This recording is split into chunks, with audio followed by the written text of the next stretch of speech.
Sa ulo ng ating mga nagbabagang balita, paglipat ng mga labi ni Secretary Robredo sa Basilica Minor, sinalubong ng pagsaludo at parangal ng mga taga-Naga. Mga anak ni Robredo may pangako sa yumaong ama. Dai kami ma-boyfriend ni ate tapos ni Jill. Kung daisin da kasing pogi o kasing buot mo. Daang-daang siklista nagbigay-pugay din sa kalihim na kilalang nagbibisikleta sa Naga. Mga kakaibang estilo ng pamamahala at pamanan ni Robredo sa Naga City, ipinagmalaki ng mga nakatrabaho.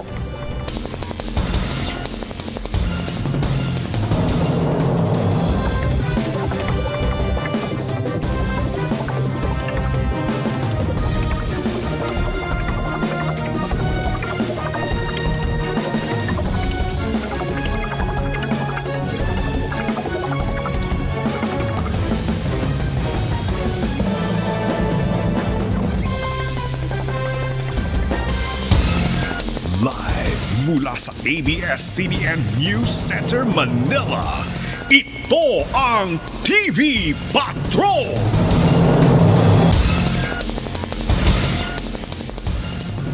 Magandang gabi bayan. Huling gabi na po ngayon ng lamay para kay DILG Secretary Jesse Robredo sa Naga City. At sa dami ng mga taong gustong makiramay at magbigay ng huling respeto, nagkabuhol-buhol na po ang trapiko sa mga daan patungo ng Peña Francia, Basilica Minor, kung saan nakalagak ngayon ang labi ng Secretary at dating naging alkalde ng Naga City. At live ngayon, kasama natin si Corina Sanchez mula sa Naga City. Corina? Kabayan, narito ako ngayon sa harap ng Peña Francia, Basilica Minore dito sa Naga City, kung saan mananatili hanggang bukas ng umaga ang labi ni Secretary Jesse Robredo bago tuluyang ihatid sa Naga Imperial Crematory and Columbary. At live pa rin dito sa Naga City, nagpapatrol ang ating kasamang si George Carino. George, bakit mula sa City Hall ay dito sa Basilica dinala ang mga labi ni Secretary Robredo? Corina, itong dalawang lugar kasi, itong City Hall ng Naga at yung Peña Francia, Basilica Minore, ay dalawang lugar dito sa city na umukit ng malaking bahagi sa buhay nitong si Secretary Jesse Robredo.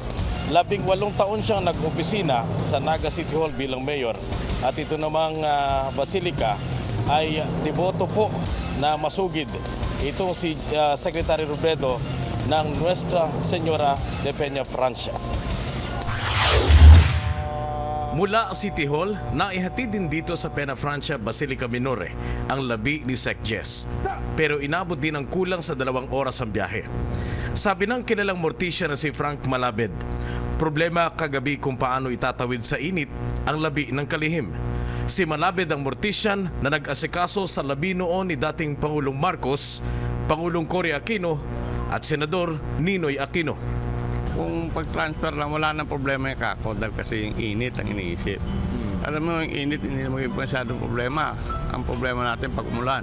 Ito na ang huling dalaw ni Sec Jess dito sa Basilica Minore, Peña Francia, na sa loob ng maraming taon ay naging dambana ng kanyang pananampalataya.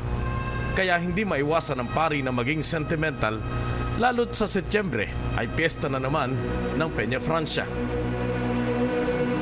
During the translation, we will miss him, but we are assured